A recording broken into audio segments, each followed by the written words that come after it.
Good morning everyone, welcome to study IQ optional channel. Myself Utkarsh Singh and आप सभी का इस स्ट्रैटेजी सेशन में बहुत बहुत स्वागत है। अक्सर आपके क्वेश्चंस मेरे ईमेल के इनबॉक्स में या फिर इंस्टाग्राम के इनबॉक्स में रहते हैं और उनका जो मेन फोकस या मेन जो क्वेश्चन वहाँ पर आप पूछ रहे हो तो वो है कि एंथ्रोपोलॉजी की प्रिपरेशन कहाँ से स्टार्ट करें, how to start anthropology preparation and more importantly where to start the preparation from. So in this particular video, we are going to discuss both of them. Before we proceed, I hope you have this clear in your mind because we are targeting this video for the beginners who are starting with anthropology optional. You do not have any experience with anthropology optional. You are totally new. You want to know how to make notes. You want to know how to do things, which portion to read, how to read. What is anthropology all about? Everything shall be discussed in this particular video. But I do expect that you people are aware of the fact that how important your optional subject are. मैंने बहुत सारे videos में ये बात को कहा हुआ है आपसे, जूम सेशन में भी अक्सर मैं कहता हूँ कि आपके जीएस के जो पेपर जो है ऐसे को अगर साइड में कर देते हो तो आपके 250 नंबर के 4 पेपर है जो कि 1000 नंबर का होता है. तो आपको अक्सर लगता है कि 1000 नंबर में ज़्यादा कुछ गेन करने को है मेरे पास, ऑलराइट. जबकि दूसरी तरफ आपका ऑप्शनल का पेपर होता है जहां एक ही सब्जेक्ट है, उसके 2 पेपर होते हैं, वो भी 250 नंबर के होते हैं, लेकिन टोटल मार्क्स जो अचीवेबल है वो 500 मार्क्स है. तो आपको लगता है कि तो डबल इंपॉर्टेंट हुआ, 1000 number versus 500 marks. Many subjects, almost a dozen subjects and papers, and here there is only one subject. तो फोकस इसके ऊपर होना चाहिए. ये थोड़ा रिलेटेबल भी लगता है तो बच्चा शुरुआत यहाँ से करना चाहता है कि ये तो थोड़ा जाना है, ऑप्शनल है ना, डेप्थ इसकी ज़्यादा होती है. ये थोड़ा थोड़ा बहुत ही आसान लगता है, पढ़ने में मजा आ रहा है, एंगेजमेंट तुरंत हुआ, तो इसके ऊपर फोकस करो करो करो करो, उसी में समय निकल जाता है और ऑप्शन शुरू ही नहीं करते. तो सबसे बड़ी मिस्टेक होती है आजकल के समय में. Most of the students, most of the aspirants who are clearing the examination are preparing for their optional beforehand. GS के लिए जाने से पहले जब वो यूपीएससी की एक स्ट्रैटेजी, अपने लिए टाइम डिसाइड, अपने लिए एक टाइम टेबल डिसाइड कर लिया, अपने रिसोर्सेज को डिसाइड कर लिया, गाइडेंस कहाँ से लेनी है, सब कुछ डिसाइड कर लिया, उसके बाद जब आप प्रिपरेशन करते हो तो आप अपने ऑप्शनल से करते हो. खासकर जब आपका ऑप्शनल स्टैटिक होता है, बहुत ज़्यादा उसमें डायनेमिज्म नहीं होता. फॉर एग्जांपल हिस्ट्री है आपका, फिलोसफी है आपका, एंथ्रोपोलॉजी है आपके, ये सारे सब्जेक्ट आपके स्टैटिक है मोर और लेस, ठीक है ना. हाँ, इसमें से एंथ्रो के पास एक अच्छी बात ये भी है कि स्टैटिक तो और भी सब्जेक्ट हैं, लेकिन एंथ्रो क्या है, बहुत ही ज़्यादा शॉर्ट भी आपको देखने को मिलता है, प्लस क्वेश्चन बहुत ज़्यादा पीवाईक्यू से आपको आते हुए देखने को मिलते हैं, प्लस जो चीज़ किसी और ऑप्शन के पास नहीं है वो है इसका number of toppers that it give. Success rate इसका फैबुलस है. पिछले लगभग 7-8 सालों में आप देखोगे पोस्ट 2016 एक मिरेकल ऑप्शनल बनकर के आया है और अगले 4-5 साल इसका ट्रेंड रहने वाला है. तो जब तक इसका ट्रेंड है आप इसका यूटिलाइजेशन करो, बिकॉज अगर ऐसे ही सुपर हिट ब्लॉकबस्टर ये रिजल्ट देते गया तो 5 साल बाद यूपीएससी इसको भी एक नॉर्मल लाइन के अंदर में ले आएगा कि आप बहुत कूद लिए, बहुत जंप कर लिए, अब जैसे दूसरे ऑप्शनल सब्जेक्ट है ना उसी की तरह आपको रहना होगा, है ना. तो उसमें भी समय है, हो सकता है वो 4 साल भी बाद हो जाए, हो सकता है वो 8 साल भी बाद हो जाए, पर हम सोचेंगे वर्स्ट केस सोच के चलिए कि 4-5 साल हम लेते हैं, कम समय लेते हैं, उतने में आपकी प्रिपरेशन हो जाएगी. तो आपको इस ऑप्शन के साथ में अच्छे से रिश्तेदारी को जोड़नी है, because optional is like a marriage, it is not a 1 or 2 day event, ठीक है ना, या रिलेशनशिप नहीं है आपकी जो बदल सकती है, आ सकती है, जा सकती है. It is suppose to be permanent. Definitely वो चलेगी नहीं. अगर कई बार देखा गया कि बच्चे ज्योग्राफी ऑप्शनल के साथ कई टॉपर्स पिछले 10 साल में एटलीस्ट 10 से 15 टॉपर्स जिनकी टॉप 50 के अंदर में रैंक आई है, उन्होंने अपने ऑप्शन को बदल करके एंथ्रो लिया और एंथ्रो से उनका सिलेक्शन हुआ. The number is very huge, very large, और ज़्यादातर वो अपने ऑप्शन को स्विच करके एंथ्रो में आ रहा है. तो आपको ये समझना है कि जो आप 1000 नंबर यहाँ पर दिख रहा है, पर जो एक एवरेज मार्क्स कैंडिडेट स्कोर करता है वो बहुत कम होते हैं. 400 मार्क्स भी बड़ा मुश्किल होता है. इवन टॉपर्स को आप देखोगे, अक्षर जैन सेकंड रैंक थी 2018 में, 424 नंबर लाए, 43% भी यहाँ पर नहीं बनते हैं टोटल. जबकि ऑप्शनल में अगर उनके मार्क्स देखो, जो कि उनका सब्जेक्ट बिल्कुल नहीं था, इंजीनियरिंग बैकग्राउंड था, आईआईटी गुवाहाटी से डिज़ाइनिंग का कोर्स किया था, यहाँ पर लगभग 70% को टच करने वाले थे. 15 नंबर और होते तो 70% होता. 65% के ऊपर मार्क्स वो ऐसे ऑप्शन में लाए जिससे उनका कोई रिश्ता नहीं था, जिससे कोई उनका नाता नहीं था, ठीक है ना. तो ये मिरेकल होता है ऑप्शनल का. 43% वर्सेस मोर देन 65%, 20% से भी ज़्यादा यहाँ पर अंतर आपको देखने को मिलता है. 25% का एटलीस्ट अंतर मिल रहा है, जो कि बहुत बड़ी बात है. 25% में तो एक इंसान टॉप 5 में हो सकता है, दूसरा इंसान हो सकता है, मतलब कहाँ जाए वो तो मार्स प्लूटो पता नहीं कहाँ जाए, सौर मंडल के बाहर चला जाए, वैसा हालत हो जाएगी, ठीक है ना. इसलिए फोकस करना है आपको अपने ऑप्शनल के ऊपर. इंटरव्यू भी बहुत इंपॉर्टेंट है आपके सिलेक्शन में. ऑप्शनल इंटरव्यू 2 ही चीज़ इंपॉर्टेंट होती हैं, पर इंटरव्यू आपके हाथ में नहीं है. क्या पूछा जाएगा, कैसा पूछा जाएगा question, you can not expect anything, ठीक है. You just have to give your best and you have to pray to God that आज मेरा बेस्ट दिन हो, आई एम लकी टुडे. ठीक है। टॉकिंग अबाउट एंथ्रोपोलॉजी जनरली है क्या? एंथ्रोपोलॉजी, आई होप अभी आपने जब थोड़ा बहुत देखा होगा तो कुछ आपने कहीं ना कहीं ये लाइन जरूर पढ़ी होगी कि एंथ्रोपोलॉजी जो शब्द है ये दो ग्रीक वर्ड को मिलाकर बनता है, एक एंथ्रोपोस, दूसरा है लोगोस। एंथ्रोपोस का मतलब होता है मैन और लोगोस का मतलब होता है स्टडी या फिर साइंटिफिक स्टडी। इसको मिला देते हो तो ये बनता है study of man in simple terms, ठीक है ना। बट ये सिर्फ स्टडी ऑफ मैन नहीं, ये होलिस्टिक स्टडी ऑफ मैन है। क्यों? बिकॉज स्टडी ऑफ मैन तो हर एक सब्जेक्ट कर रहा है। हर एक सब्जेक्ट जो दुनिया का आप पढ़ते हो वो या तो डायरेक्टली ह्यूमन को किसी न किसी तरीके से पढ़ रहा है, या तो ह्यूमन के एक्सपीरियंसेस बेटर हो सके, उसकी प्रॉब्लम सॉल्व हो सके, उसकी दुनिया ज़्यादा बेहतर हो सके, उस चीज़ को फोकस में कर रहा होता है ना। आप जूलॉजी भी पढ़ रहे हो तो जानवरों को पढ़ रहे हो, लेकिन जानवरों को क्यों पढ़ रहे हो आप? जानवरों के वेलफेयर के लिए पढ़ रहे हो क्या आप? The answer is no. Medicine पढ़ रहे हो, क्यों पढ़ रहे हो? मेडिसिन ह्यूमन के लिए आप डेफिनेटली यहां पर पढ़ रहे हो, ठीक है ना। तो सारी चीज जो सारे सब्जेक्ट आपके हैं वो फोकस किसके ऊपर करते हैं? वो नॉलेज को तो एक्वायर कर रहे हैं, बट हमारी अंडरस्टैंडिंग को बेटर करने के लिए, दुनिया के बारे में, एग्जिस्टेंस के बारे में, और साथ ही साथ हमारे अनुभवों को बेहतर करने के लिए। तो political science political aspect of the human को पढ़ेगा, सोशियोलॉजी जो है वो सोसाइटी को पढ़ेगा, हिस्ट्री पास्ट को पढ़ेगा, इकोनॉमिक्स ह्यूमन इकोनॉमी को पढ़ेगा। हर एक सब्जेक्ट ह्यूमन के एक एस्पेक्ट को पढ़ा। फॉर एग्जांपल इकोनॉमिक्स को कोई मतलब नहीं है कि इंडस वैली सिविलाइजेशन के समय में रिलीजन क्या था, ठीक है ना, या फिर आर्कियोलॉजी को कोई इंटरेस्ट नहीं है कि किस तरीके से इंसान का ट्रीटमेंट होता है, ऑलराइट, किस तरीके से उसका उपचार होता है, the medicinal aspect, the nutritional aspect, उससे उसको कोई मतलब नहीं आर्कियोलॉजी को। लेकिन यहां पर एक सब्जेक्ट है एंथ्रोपोलॉजी, जिसके अंदर में सारी सब फील्ड्स आती हैं। There is political anthropology, there is tourism anthropology, there is medical anthropology, there is anthropology of business and management, there is social anthropology, there is archaeological anthropology, linguistic anthropology. मतलब आप सोचो जहां जहां पे ह्यूमन वहां वहां पर एंथ्रो, इसीलिए हम इसको स्टडी ऑफ मैन कहते हैं। Complete 360 degree study of human and human experiences के फॉर्म में आप इसको देख रहे होते हो, ठीक है।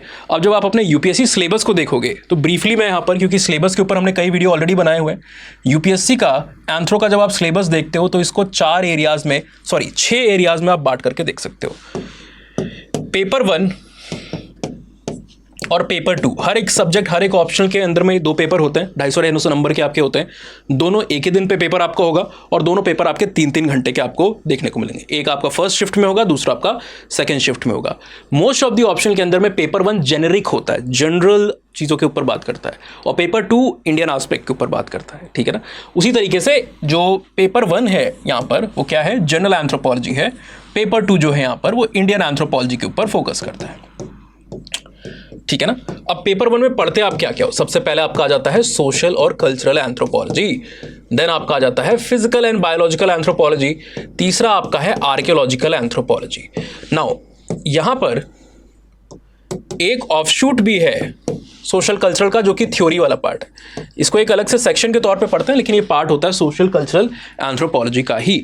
तो थ्योरी में जाहिर सी बात है आप उस सब्जेक्ट को डेवलप करने वाले थिंकर्स के बारे में पढ़ते हो, है ना। जिन लोगों ने उस सब्जेक्ट को बनाया है उनके बारे में पढ़ोगे, उनके काम के बारे में पढ़ोगे, उनके ओपिनियंस, उनके थ्योरीज, उनके थॉट्स के बारे में पढ़ोगे। That is all about theory.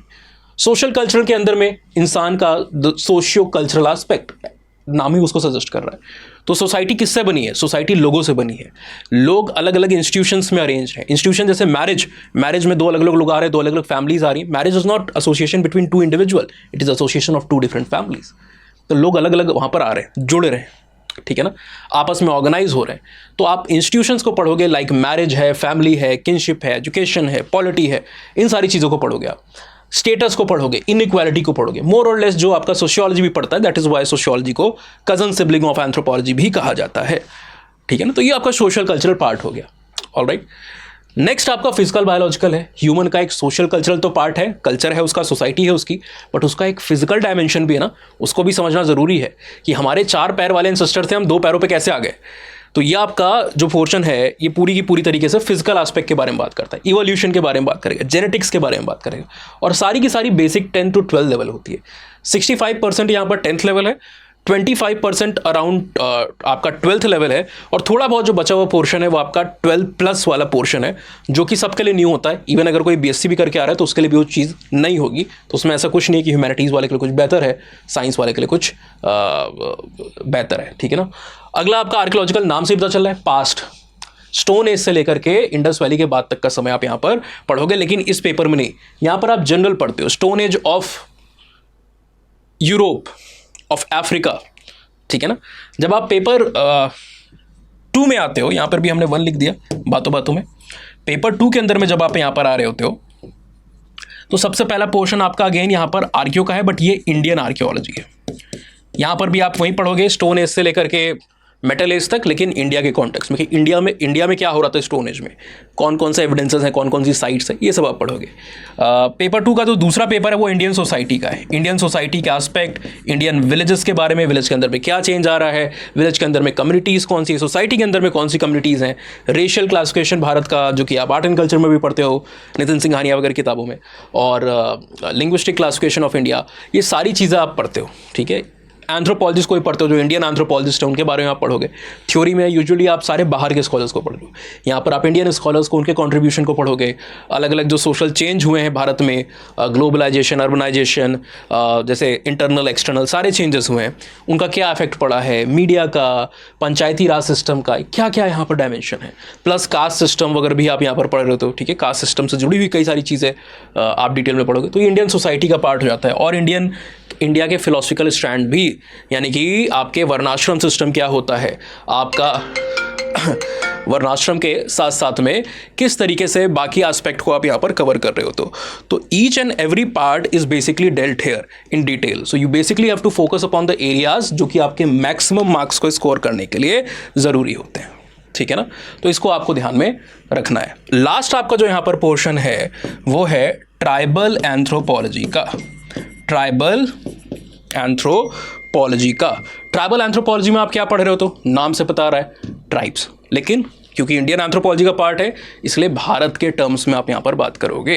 India के टर्म्स में बात का मतलब है कि भारत की ट्राइब्स कौन है, इनका ओरिजिन क्या है, tribe versus scheduled tribe versus PVTG versus DNT क्या है, अंग्रेजों ने क्या किया ट्राइबल्स के साथ, उनकी पॉलिसीज़ क्या रही, आज़ादी के बाद पॉलिसीज़ क्या रही, कैसे अंग्रेजों की पॉलिसीज़ या हमारे जो पॉलिसीज़ हैं उसकी वजह से ट्राइबल सोसाइटीज़ की बहुत सारी प्रॉब्लम्स जन्म लेती हैं, उन प्रॉब्लम का क्या इम्पैक्ट है, कई सारी केस स्टडीज़, और उनको सॉर्ट आउट करने के लिए हमने हमारी क्या अप्रोच रही है आज़ादी के बाद से, अलग अलग 5 ईयर प्लान में अलग अलग। अभी आप देख रहे हो पिछले 5 सालों के अंदर में तो बहुत बड़ी स्कीम आई ट्राइबल्स को लेकर के।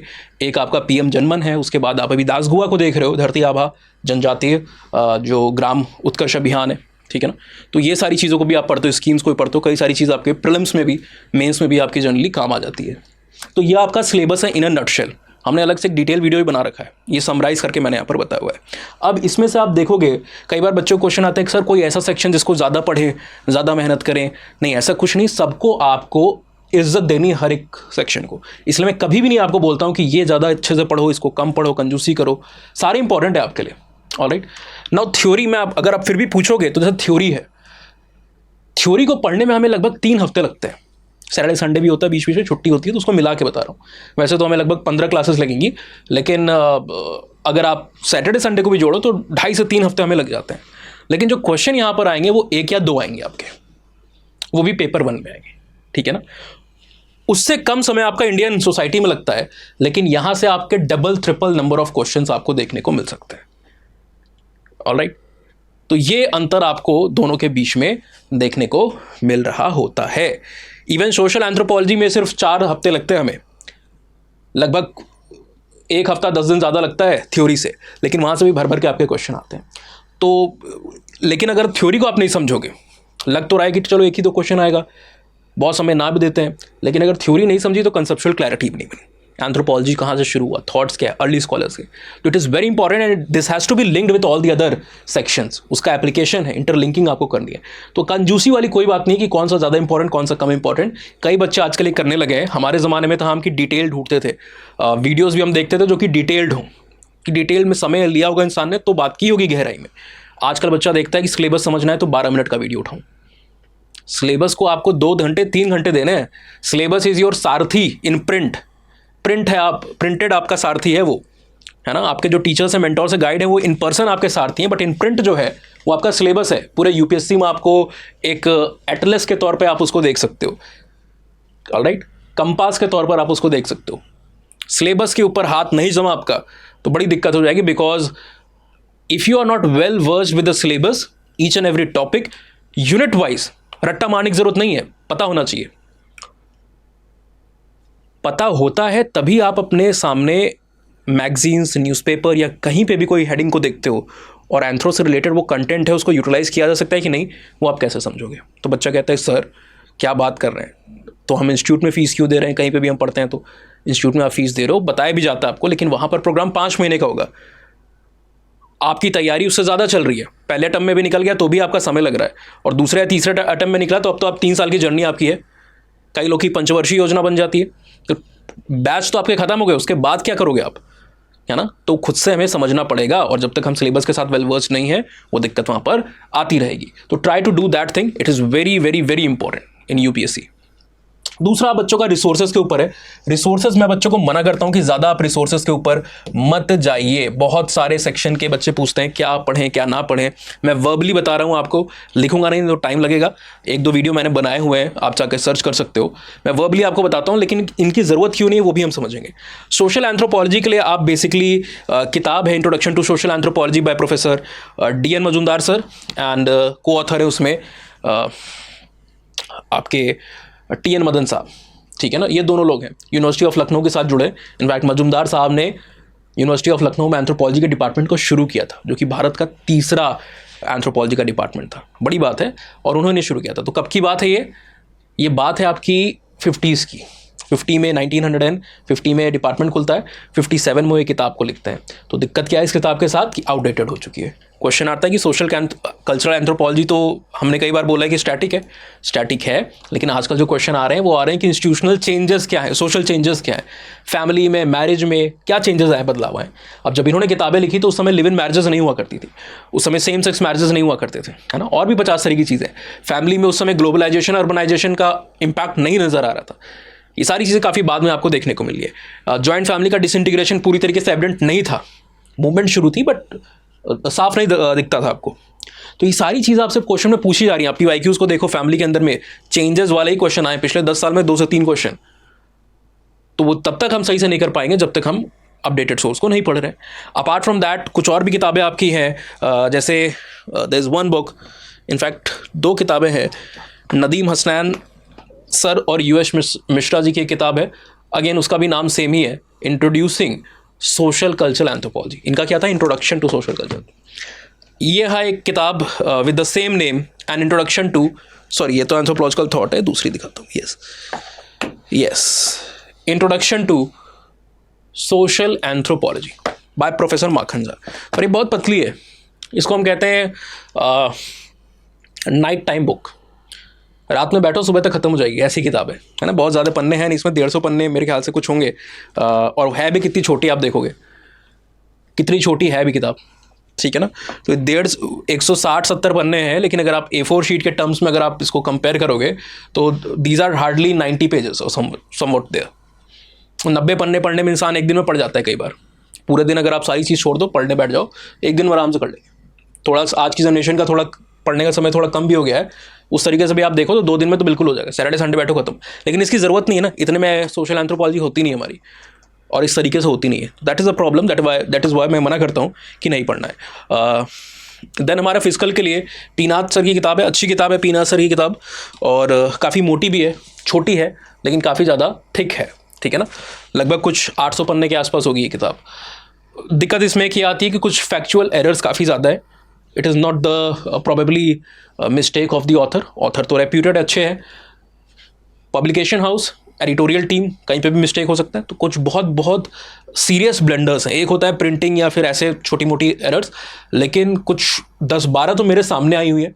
मैंने कब का मैंने पढ़ा होगा, ध्यान में भी नहीं है, अब उतना ज़्यादा पन्ने पलटते भी नहीं है, लेकिन अभी भी जो मेरे ध्यान में कम से कम अच्छे खासे मिस्टेक्स इसके ध्यान में रहते हैं, है ना? फॉर एग्जांपल ऑस्ट्रेलोपिथेकस की डिस्कवरी, ईयर गलत दिया हुआ है, और डिस्कवरर उसके बाद जो रिसर्च जो हुई मेजर, रॉबर्ट ब्रूम का नाम बहुत फेमस है, उसको भी नाम भी गलत वहाँ पर लिखा हुआ है। और भी कई सारे यहाँ पर मेजर आपको एरर्स देखने को मिलेंगे किताब के अंदर में। एक और प्रॉब्लम है कि ये सपोज करता है कि you are already somebody who is well versed with medical and scientific terminologies. तो कई सारी टर्मोलॉजीज होती है ना, सजाइटल क्रेस्ट, ये सूचर, वो, उसको they do not like care to explain that in detail to a new student। तो आप कैसे करोगे? उसके लिए आपको गूगल सर्च करना पड़ेगा, देखना पड़ेगा इधर उधर, फिर भी कई बार शब्दों में समझ में नहीं आता है, फिर इमेजेस को ढूंढना पड़ेगा, उससे कंपेयर करना पड़ेगा।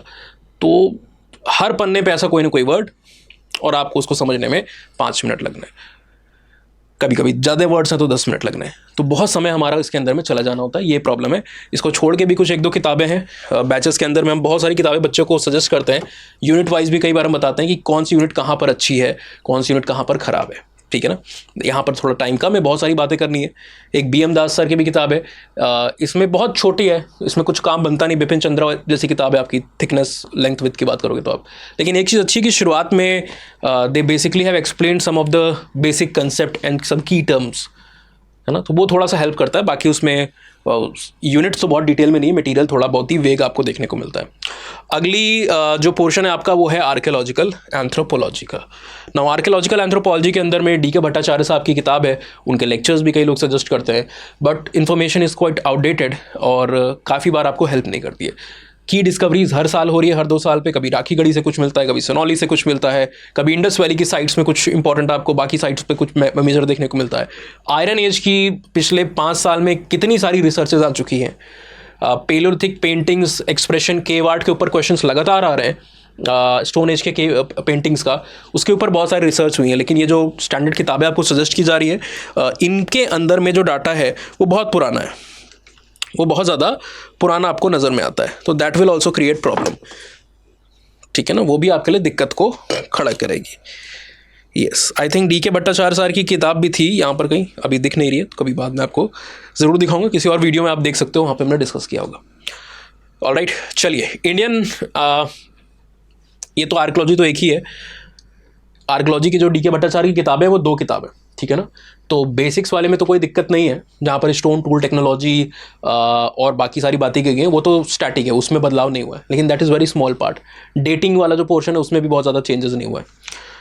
चलिए, दूसरा इंडियन सोसाइटी वाला, इसके लिए नदीम हसनैन सर की किताब आती है, पतली है लेकिन काम चल जाता है, पूरे का काम नहीं चलेगा। जैसे नदीम हसनैन सर की इंडियन एंथ्रोपोलॉजी की किताब है, उसमें इंडियन विलेज वाली यूनिट आपकी नहीं है, सोशल चेंज वाली यूनिट आपकी नहीं है, PRI मीडिया के रोल के ऊपर उतना ज़्यादा अच्छे से बात, वहाँ पर मीडिया के बारे में तो बात की ही नहीं है वहाँ पर। इंडियन एंथ्रोपोलॉजिस्ट के कॉन्ट्रीब्यूशन उसमें आपको देखने को सही तरीके से नहीं मिलता है, ठीक है ना। बहुत सारे क्वेश्चन आते हैं, उसके लिए आपको थोड़ी सी दिक्कत होती है, वो क्वेश्चन, वो ज़्यादा बातें वहाँ पर डिस्कस नहीं है सही तरीके से, ये प्रॉब्लम है।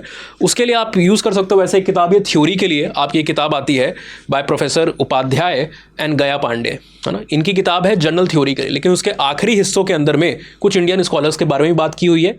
एंड पिछले 10 साल में 70% ऑफ द क्वेश्चन उन्हीं स्कॉलर्स के ऊपर आए हैं जो कि इस किताब के अंत में दिए हुए हैं। एंथ्रोपोलॉजिकल थ्योरी या फिर history of anthropological thought by Upadhyay and Gaya Pandey, ये किताब का नाम है। आप सिर्फ गया पांडे एंथ्रोपोलॉजिकल थ्योरी भी डालोगे तो मिल जाएगी आपको, ठीक है ना। पुरानी वाली आप देखिएगा और उसको आपको ध्यान में रखना है, ठीक है ना। 2 है, एक नई है, तो उसमें बहुत दिक्कतें हैं, नई वाला जो वर्जन है। नाउ ये कौन कौन से स्कॉलर, जैसे SC रॉय आते हैं, SC रॉय के अलावा तो आपके MN श्रीनिवास मेरे ख्याल से एक आध बार पूछे हुए हैं, DR मजुमदार सर के बारे में पूछा हुआ है, NK बोस सर के बारे में पूछा हुआ है, इरावती कार्वे मैम के बारे में पूछा हुआ है। मोस्ट ऑफ द स्कॉलर्स हैं वहाँ पर। हाँ, कुछ स्कॉलर्स जैसे KS सिंह वगैरह के बारे में पूछा है, 2-4 स्कॉलर्स हैं जिनके बारे में वहाँ पर मेंशन नहीं है, तो वो थोड़ा सा पोर्शन दिक्कत करेगा। तो जो इंडियन सोसाइटी वाला भी पोर्शन है, इसमें आप मान के चलिए कि आपकी नदीम हसनैन सर की जो किताब है उससे सिर्फ 50% होगा, बाकी काम नहीं होता है। देन आपका ट्राइबल के लिए वहाँ पर 2 किताबें हैं, एक है प्रोफेसर LP विद्यार्थी की, बहुत पुरानी किताब है, 80s के ज़माने की किताब है, 40 साल से ज़्यादा पुरानी हो चुकी है, 50 साल पुरानी हो जाएगी थोड़े समय में। That is tribal cultures of India. The second one is by Nadeem Hasnain sir only, 2 लोग के द्वारा है, ठीक है। नदीम हसनैन सर भी यूनिवर्सिटी ऑफ लखनऊ में हेड ऑफ डिपार्टमेंट थे 2006 के आसपास में। तो ये किताबें हैं, लेकिन वही प्रॉब्लम है कि एक 80s की, एक 90s की है। रीप्रिंट आता रहता है, कई बार आप देख लेगा 2024 लिखा रहेगा, 2023 लिखा रहेगा, उस धोखे में मत आइएगा, वो रीप्रिंट है, कंटेंट हुई सेम होता है, फर्स्ट एडिशन का ही रीप्रिंट होता जाता है, नई किताबें नई कवर बनते हैं। तो प्रॉब्लम उसमें क्या होगी, फॉरेस्ट लॉ के अंदर में कई चेंजेस आए, 2006 का FRA आ गया 80s 90s के बाद में, 2013 में आपका लैंड एक्विजिशन एक्ट आया, 14-15 में अमेंडमेंट हुए आपके, 2023 में फॉरेस्ट के अंदर में चेंज आए कई सारे, और भी कई सारे लेजिस्लेशन के अंदर में आपका पैसा वगैरह है, ठीक है ना।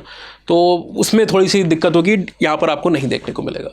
तो that is a major problem. कुछ और भी सेक्शन है, कुछ और भी यूनिट्स हैं जिसके लिए आपको कंटेंट किसी भी किताब में नहीं मिलता है।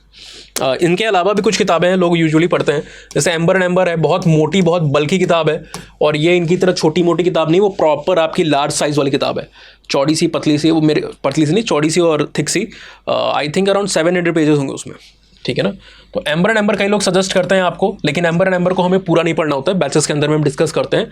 अगर कुछ इंपॉर्टेंट है तो उसको हमारे नोट्स में डाला गया है, क्योंकि एम्बर एंड एम्बर आप पढ़ने जाओगे 700 पढ़ने पड़ रहे हो। और सबसे बड़ी प्रॉब्लम क्या है कि इसमें पेपर 2 तो है ही नहीं, ये फॉरेन ऑथर की किताब है, तो पेपर 2 तो आपका 250 नंबर का यहाँ पर क्या हो गया, है ही नहीं, यहाँ पर मौजूद ही नहीं है, तो क्या फ़ायदा हुआ।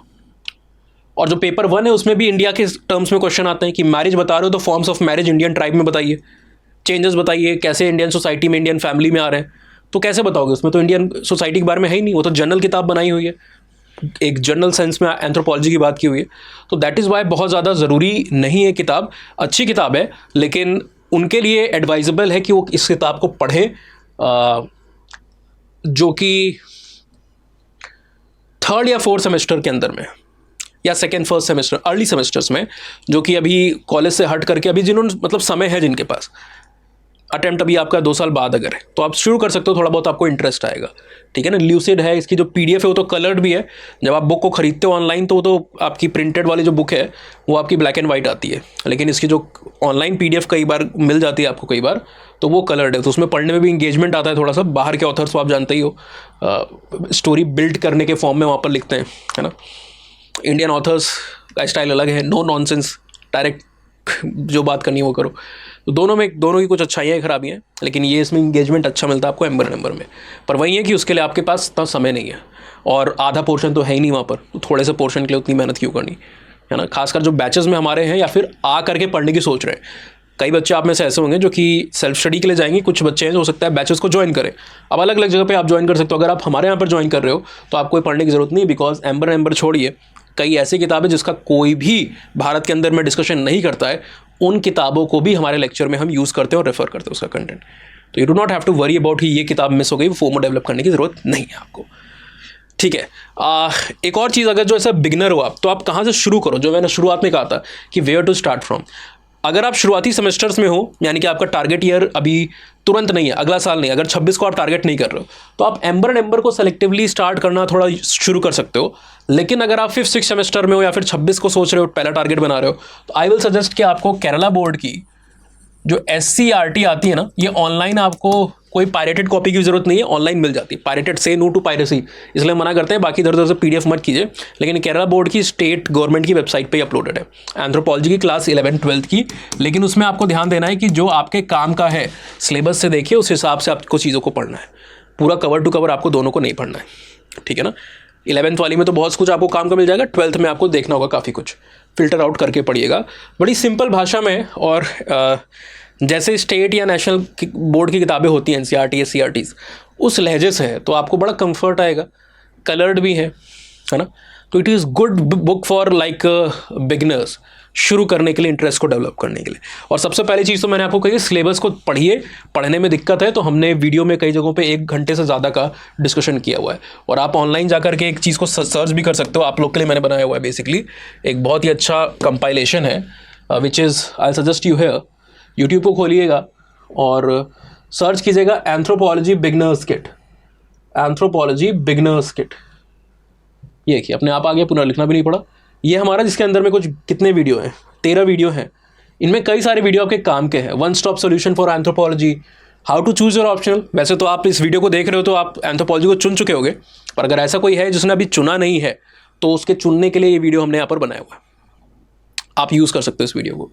नेक्स्ट है आपका complete book list for anthropology optional, जो हमने बातें यहाँ पर की हैं वो बातें यहाँ डिटेल में समझाई हैं आपको, क्या क्या किताबें, सबका नाम भी यहाँ पर लिखा हुआ है, सबके साथ इंडिविजुअली क्या प्रॉब्लम है वो भी डिटेल में डिस्कस किए, दिखा के।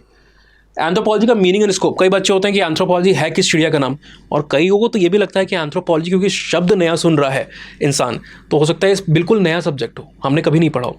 मैं गारंटी के साथ कहता हूँ कि इस वीडियो को जो भी देख रहा है आप में से, जो भी भारत का कोई भी ऐसा बच्चा नहीं जो UPSC में बैठने जा रहा है और उसने एंथ्रोपोलॉजी ना पढ़ा हो। सब कहीं कैसे हमने नहीं पढ़ा है सर, आप कैसे कह सकते हो हमने पढ़ा है।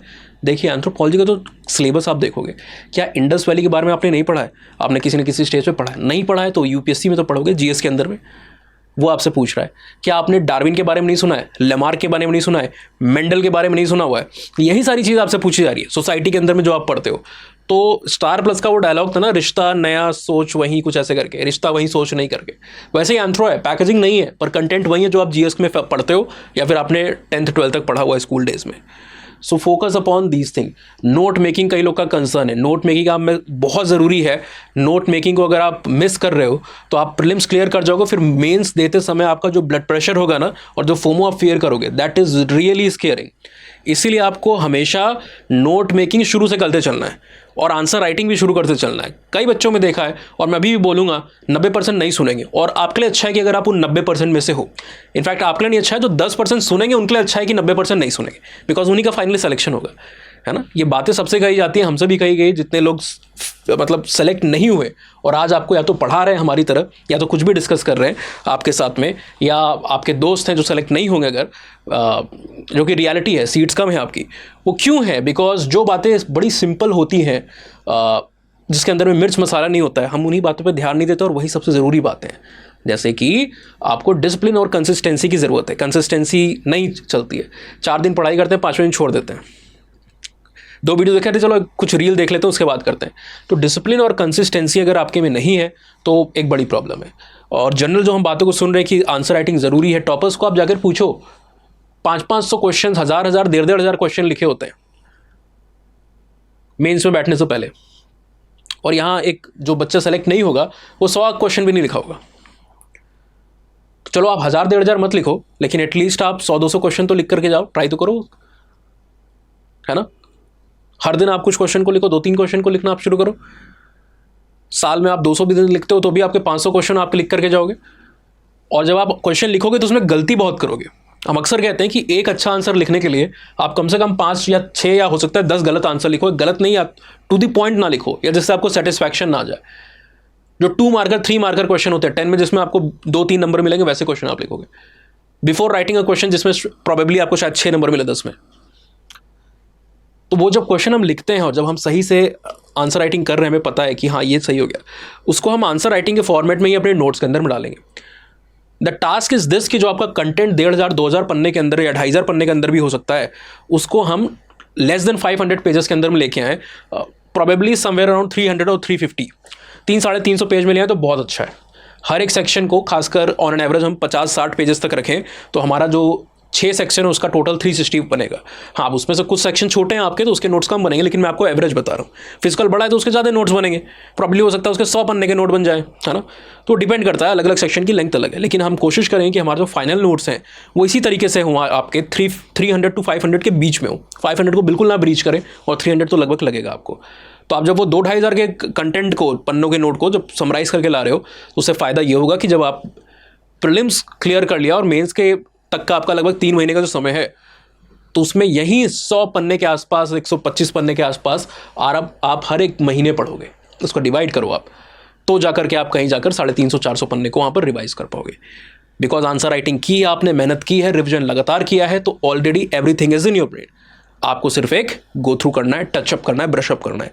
And some of the portion you will realise कि ये पोर्शन उतना सॉलिड नहीं है, इसको ब्रशअप करने की ज़रूरत है, वापस से आंसर लिखने की ज़रूरत है, तो वो भी आपका उसी तरीके से होगा। तो नोट मेकिंग कैसे करनी है, गो through this video, it will help you a lot. Syllabus discussion जो मैंने आपको बता रहा था, जिसके लिए मैंने प्लेलिस्ट को खोला हुआ।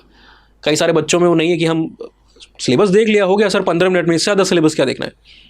लगता है समझने के लिए कि हर एक यूनिट का स्कोप क्या है, क्या चीज़ें वहाँ पर डिस्कस्ड हैं, तभी आप समझोगे जब आपके सामने वो चीज़ें न्यूज़ में आएंगी कि अच्छा ये रेलिवेंट है for the current affairs portion. तो go through this particular discussion जो हमने यहाँ पर किया हुआ है, 1.5 घंटे 2 घंटे के आसपास का है ऑलमोस्ट। तो सोचिए हमने तो बात करने में, समझाने में आपको 2 घंटे लगाए, ठीक है। जब आपका सिलेबस हो जाए ना 90-100 दिन के अंदर में रिविजन कैसे करना है, उसके लिए आप इस वीडियो को देख सकते हो। So almost everything is discussed here. Blueprint is also quite a good video, 1 घंटे का वीडियो है, इसको आप देखने की कोशिश कीजिए, जिससे आपको काफ़ी ज़्यादा हेल्प मिलेगी, है ना। नाउ करंट अफेयर्स वाला बहुत ज़्यादा पोर्शन नहीं होता है, यूजुअली आपको ट्राइबल से संबंधित जो स्कीम्स है, प्रोग्राम्स है, इनको देखना पड़ता है। और कोई भी रेलिवेंट बजट के अंदर में क्या चेंजेस फॉर एग्जांपल आए, कौन सी स्कीम को के अंदर में चीज़ें बढ़ी, कौन से अंदर में घटी, SC ST OBC के लिए क्या क्या चीज़ें आपके हैं, ये सब आपको देखना है। और इसके लिए आपको अलग से कोई सोर्स आंसरों का नहीं है, ये आपको जनरली न्यूज़पेपर्स में देखने को मिल जाएगा, जो भी मैगजीन आप फॉलो करते हो उसके अंदर ही में मिल जाएगा। जस्ट दैट कि आपको पता होना चाहिए कि अच्छा ये रेलिवेंट है हमारे लिए, ठीक है ना। इसको छोड़ के कुछ ऐसे वेबसाइट्स हैं जैसे रिसर्च गेट करके एक है आपका, जेस्टर करके आपका है, ठीक है। शोध गंगा पर आपको कुछ कंटेंट इंपॉर्टेंट मिल जाते हैं। प्लस EPW का अगर आपके पास एक्सेस है, सब्सक्रिप्शन चाहिए होता है, इकोनॉमिक पॉलिटिकल वीकली, इसमें कुछ अच्छे आर्टिकल आपको मिल जाते हैं। और डाउन टू अर्थ के लिए आपको सब्सक्रिप्शन की ज़रूरत उतनी नहीं पड़ती है, मोस्ट ऑफ द आर्टिकल्स आपको यहाँ पर आसानी से अच्छे मिल जाते हैं।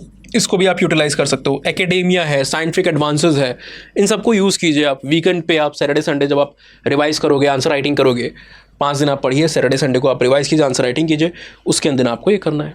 नाउ अब हम समय कितना दें? Around 4 to 5 hours is enough for your optional per day. 5 से घंटे से ज़्यादा की ज़रूरत नहीं पड़ती आपको यूजुअली, चाहे सेल्फ स्टडी कर रहे हो चाहे बैचेस के अंदर पढ़ो। फॉर एग्जांपल जो हमारे बैचेस के अंदर पढ़े रहे होते हैं उनको हम अक्सर बताते हैं कि 3 घंटे की आपकी क्लासेस होती हैं, और उस 3 घंटे के बाद में आपको एटलीस्ट 1.5 घंटा आपका क्रक्स जो है उसको अच्छे से पढ़ना है और उसका एक बार थोड़ा सा ब्रशअप करना है, रिविजन करना है। क्लास की PPT वगैरह जो होता है उसको भी हम कहते हैं कि एक बार 15 मिनट देख लो, ताकि एक आइडिया मिल जाए कि कुछ छूट तो नहीं रहा है। तो यही आपका लगभग क्लास के बाद 1.5 घंटा और क्लास में 3 घंटा, 4.5 घंटा मैक्सिमम। मान लीजिए स्लो रीडर है अगर आप, तो शुरुआत में थोड़ा ज़्यादा लग सकता है, 5 घंटा लग सकता है, उससे ज़्यादा आपको समय यहाँ पर नहीं लगना है। आप सेल्फ प्रिपरेशन कर रहे हो तो भी आपके लिए काफ़ी है। Alright, so try to do these things. एक और चीज़, आप में से जो लोग इस पूरे बर्डन और इस सारे डिलेमा में नहीं जाना चाहते हो, क्या कैसे कैसे करें, क्या क्या चीज़ें बता दी गई, कितनी किताबें बताई गई, उस सब में नहीं पढ़ना है। एक फोकस अप्रोच के साथ एक कंटेंट पूरा आपके सामने रहे, उसके साथ में आपको पढ़ना है। तो जैसा मैंने बताया पहले भी कई सारे वीडियोज़ में, जो बैचेज़ हैं हमारे स्टार्ट हो चुके हैं, जो सबसे नए बैचेज़ हैं 2026 का अगर आप टारगेट कर रहे हो तो this is the best time. Because जैसे मार्च के बाद मंथ बीतते जाते हैं ना, आप समझिए कि आपका 4 से 5 पॉइंट्स आपका BP बढ़ता जा रहा है। अगस्त तक आप ले सकते हो एडमिशन। बेस्ट टाइम होता है मार्च, वर्स्ट टाइम होता है अगस्त, अगर आप नेक्स्ट ईयर के लिए अपीयर कर रहे हो, जो अभी जो 26 के लिए अपीयर करने वाले हैं। क्योंकि हमारा फोकस होना चाहिए कि हम नवंबर दिसंबर तक ऑप्शन खत्म करके साइड में रख चुके हो, along with answer writing, along with notes making, along with revision, ये सब करके हम एक बार उसको हटा चुके हो। यानी कि इन सब में आपको 1.5-2 महीने अलग से लग जाते हैं, प्लस पढ़ने में आपको अलग से 5-6 महीने लगते हैं। तो अगर आप अभी शुरू कर रहे हो तो आपके पास ये समय है कि आप 4-4.5 घंटे दे के पढ़ सकते हो।